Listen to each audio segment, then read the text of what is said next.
Even po sa ating mga eye doctors, yung iba daw po or madalas na doctor, ito po ang binibigay na supplement para sa mga mata, lalo na yung mga pagod ang mata. Paano nyo po ba nalalaman na pagod ang mata ninyo? Una ho, namumula ito. Pangalawa ho, nagtitwitch ho, yung basta na lang kiskus-kusang gumagalaw ho, tsaka yung ilalim ho. Tapos sumasakit ho, bumibigat ho yung pikit nyo, tsaka yung dilat nyo. Tapos nagsisimula ho yung sakit ng ulo nyo from here up to here. Yung isang area lang, yung alam niyo yung headache na partial lang, yung isang cluster headache kung tawagin. Usually yun po, doon po nagsisimula ang migraine kapag pagod ang mata. Yung iba kong kilala, nagluluha, yung iba naman nagbo-blur. Ako nagbo-blur po, yung biglang nagdi-defocus ho, yung nakatitig kayo, tapos biglang... Tapos kailangan yung pumikit.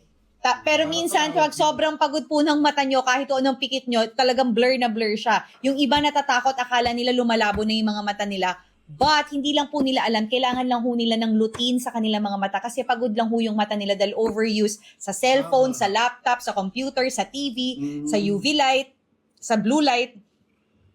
Kaya ito po ang na-offer natin. Once a day lamang po kayo kakaiinom. Once a day lang to. Once a Kaya day, napakatipid. pwede hong isabay sa inyong mga maintenance, sa inyong vitamins. Yes. Ito lang po ay focus sa inyong mata at yung iba po niyang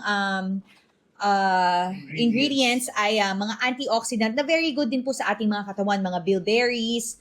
Pero specifically, this is for the eyes.